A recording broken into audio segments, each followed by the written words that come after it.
आजम खान के बेटे की सीट को लेकर सुप्रीम कोर्ट का बड़ा फैसला। अब्दुल्ला आजम की सीट के बदल दिए जाएंगे चुनाव परिणाम। स्वार सीट से विधायक थे अब्दुल्ला आजम, चल रहा है उपचुनाव। अब्दुल्ला आजम ने उपचुनाव को लेकर दायर की थी याचिका। आजम के बेटे की विधायकी होगी वापस, स्वार उपचुनाव के बदल दिए जाएंगे चुनाव परिणाम। सुप्रीम कोर्ट के निर्देश से क्यों खुश दिखाई दे रहे हैं आजम खान के पुत्र? आखिर क्या है सुप्रीम कोर्ट का आदेश जिससे यूपी सरकार और चुनाव आयोग दोनों की बढ़ सकती है परेशानी? यूपी में निकाय चुनाव चल रहा है, इसके साथ ही विधानसभा की 2 सीटों के लिए उपचुनाव कराए जा रहे हैं। वोटिंग 10 मई को होनी और 13 मई को परिणाम आएंगे। इसी दिन निकाय चुनाव के परिणाम भी आने वाले हैं। चुनाव प्रचार में 1 सप्ताह का ही समय बचा हुआ है, इसलिए प्रचार पूरे जोर शोर से चल रहा है। जिन 2 सीटों पर चुनाव है उनमें स्वार और छावनी की सीट शामिल है।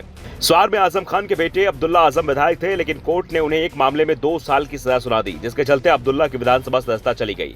आजम खान की सदस्यता पहले ही जा चुकी है। स्वार सीट पर मुख्य मुकाबला इस समय सत्ताधारी गठबंधन में शामिल अपना दल एस का मुकाबला समाजवादी पार्टी के उम्मीदवार से है।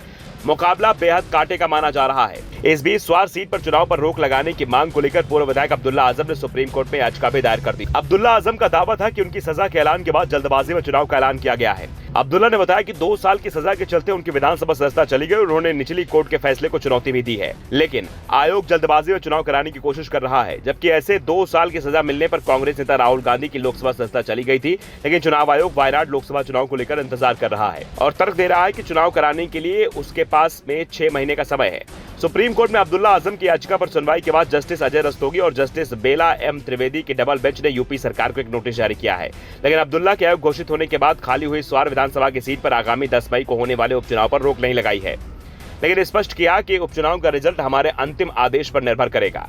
बेंच ने मामले की सुनवाई जुलाई के दूसरे सप्ताह के लिए टाल दी है। यानी चुनाव परिणाम भले ही घोषित हो जाएं, लेकिन अगर सुप्रीम कोर्ट का फैसला अब्दुल्ला आजम के पक्ष में आया तो उनकी विधानसभा सदस्यता बहाल हो जाएगी और दूसरी ओर स्वार का उपचुनाव शून्य घोषित हो जाएगा। यानी जो चुनाव परिणाम स्वार उपचुनाव में आएंगे उसमें जीतने वाले उम्मीदवार की चिंता बढ़ी रहेगी।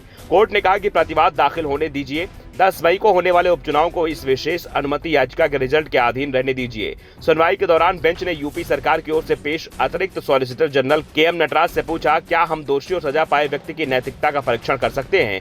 क्या वो एक निर्वाचित प्रतिनिधि नहीं हो सकता है? आपको यह साबित करना होगा उसने अपनी क्षमता से अपराध किया है। अब्दुल्ला की ओर से वरिष्ठ अधिवक्ता कपिल सिब्बल और वरिष्ठ अधिवक्ता विवेक तनखा ने दावा किया कि घटना के समय अब्दुल्ला आजम नाबालिग थे, इसलिए मामले की सुनवाई किशोर न्याय बोर्ड द्वारा की जानी चाहिए थी, न कि रेगुलर कोर्ट से। इस पर बेंच ने सवाल किया कि वे उन 46 मामलों को कैसे सही ठहराएंगे जो उनके खिलाफ लंबित है। इसके जवाब में विवेक तनखा ने कहा, जैसे ही अब्दुल्ला कहीं भी अपनी जनप्रतिनिधि का हवाला देते हैं उनके खिलाफ शिकायत दर्ज की जाती है। दरअसल अब्दुल्ला को 2 साल कैद की सजा सुनाई गई थी, जिसके बाद उन्हें यूपी विधानसभा से अयोग्य घोषित कर दिया गया था। जनप्रतिनिधित्व अधिनियम के अनुसार अब्दुल्ला अपनी सजा के बाद अगले 8 साल तक चुनाव नहीं लड़ पाएंगे। Bureau report, the such India.